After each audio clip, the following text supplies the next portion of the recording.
ನೈಋತ್ಯ ಪದವೀಧರ ಕ್ಷೇತ್ರದ ಎಲ್ಲ ಮತದಾರ ಬಂಧುಗಳಿಗೆ ನನ್ನ ನಮಸ್ಕಾರ. ನಾನು ರಘುಪತಿ ಭಟ್, ಉಡುಪಿಯ ಮಾಜಿ ಶಾಸಕ. ಈ ಬಾರಿ ನಾನು ನೈಋತ್ಯ ಪದವೀಧರ ಕ್ಷೇತ್ರದಲ್ಲಿ ಸ್ಪರ್ಧೆ ಮಾಡ್ತಾ ಇದ್ದೇನೆ.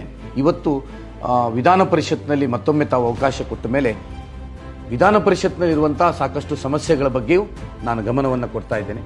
ಹೊಸ ಯೋಜನೆಯನ್ನು ಯೋಚನೆ ಮಾಡ್ತಾ ಇದ್ದೇನೆ.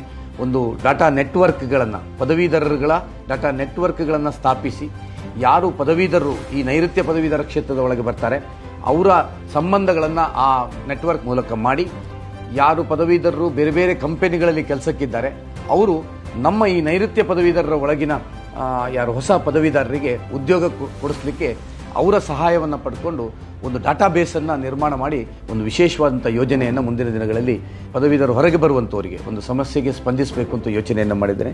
ವಿಶೇಷವಾಗಿ ಪದವೀಧರರು ಸೋದ್ಯೋಗವನ್ನು ಮಾಡಲಿಕ್ಕೆ ಪ್ರೋತ್ಸಾಹಗಳು, ಸರ್ಕಾರದಿಂದ ಕಡಿಮೆ ಬಡ್ಡಿಯಲ್ಲಿ ಸಾಲಗಳು, ಇದೆಲ್ಲವನ್ನು ಮಾಡುವಂಥದ್ರ ಬಗ್ಗೆ ಧ್ವನಿ ಎತ್ತಬೇಕಾದಂಥ ಅವಶ್ಯಕತೆ ಇದೆ. ನೈಋತ್ಯ ಪದವೀಧರ ಕ್ಷೇತ್ರದ ಎಲ್ಲ ಜಿಲ್ಲಾ ಕೇಂದ್ರಗಳಲ್ಲಿ ನಾವು ಪ್ರತಿ ವರ್ಷ ಒಂದು ಉದ್ಯೋಗ ಮೇಳವನ್ನು ಮಾಡಿ ನಮ್ಮ ಸಂಪರ್ಕಕ್ಕೆ ಬರುವಂಥ ಎಲ್ಲ ಉದ್ಯಮಪತಿಗಳನ್ನು ಸಂಪರ್ಕಿಸಿ ಆ ಜಿಲ್ಲೆಗಳಲ್ಲೇ ಒಂದು ಉದ್ಯೋಗ ಮೇಳವನ್ನು ಮಾಡಿ ಪದವೀಧರರಿಗೆ ಉದ್ಯೋಗ ಸಿಕ್ಕಲಿಕ್ಕೆ ಪ್ರಯೋಜನ ಮಾಡುವಂಥ ಒಂದು ಯೋಚನೆ ನನ್ನ ಮೇಲಿದೆ.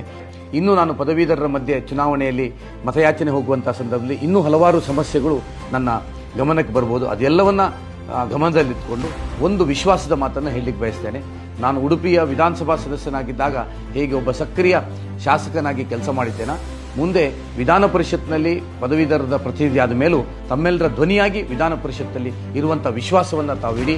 ಹಾಗಾಗಿ ವಿಧಾನಸಭಾ ಸದಸ್ಯನಾಗಿ ಕೆಲಸ ಮಾಡಿದ್ದಂತ ನನಗೆ ಕೆಲಸ ಮಾಡುವ ಹುಮ್ಮಸ್ಸಿರುವುದರಿಂದ ನಿಮ್ಮೆಲ್ಲರ ಧ್ವನಿಯಾಗಿ ಪ್ರತಿನಿಧಿಸಲಿಕ್ಕೆ ನನಗೆ ಅವಕಾಶವನ್ನು ಕೊಡಬೇಕು ಅಂತ ನಾನು ಕೈ ಜೋಡಿಸಿ ವಿನಂತಿಸ್ತಾ ಇದ್ದೀನಿ.